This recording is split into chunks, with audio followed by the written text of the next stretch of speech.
अस्सलामुअलैकुम। कैसे हैं आप लोग सब? उम्मीद करती हूँ आप लोग सभी खैर खैरियत से होंगे और मैं भी ठीक हूँ अल्हम्दुलिल्लाह।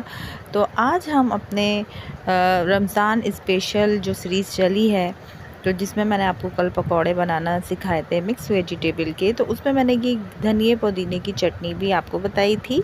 इसकी फुल रेसिपी मैं आपकी फरमाइश पे दे रही हूँ। तो इसके लिए हमें सबसे पहले चाहिए हाफ़ बंच हरा धनिया, 1 टमाटर, थोड़ा सा पुदीना, 10 से 15 पत्तियाँ, साबुत वाली गोल मिर्च 6 से 8, 1 टीस्पून ज़ीरा, 1 टीस्पून नमक और इमली का पल्प लेंगे हम 3 से 4 टेबलस्पून। ये मैंने पहले गर्म पानी में भिगो दी थी, उसके बाद इसका पल्प छान के इसका पल्प अलग कर लिया है और इसके बीज निकाल के फेंक दिए हैं। और इसके अलावा हमारी सिर्फ 3 से 4 इंग्रेडिएंट्स हैं और इसमें हम बहुत मज़ेदार सी धनिया पुदीने टमाटर की यम्मी सी चटनी बनाएंगे।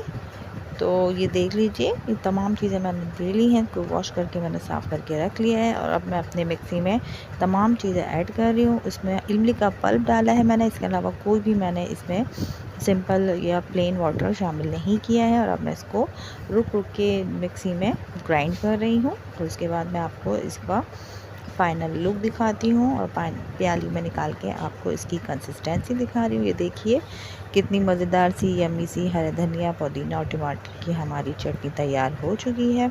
आप लोग भी ज़रूर ट्राई कीजिएगा। रमज़ान में ये दही बड़ों के साथ, पकौड़ों के साथ, चाट के साथ बहुत ही मज़ेदार यम्मी सी लगती है। ज़रूर ट्राई कीजिएगा, मुझे बताइएगा कि आपकी ये चटनी कैसी बनी।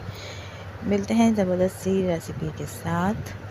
जब तक के लिए मुझे इजाज़त दीजिए। मुझे दुआओं में याद रखिएगा। आप सब मेरी दुआओं में शामिल रहते हैं। मिलते हैं नेक्स्ट वीडियो में। अल्लाह हाफ़िज़।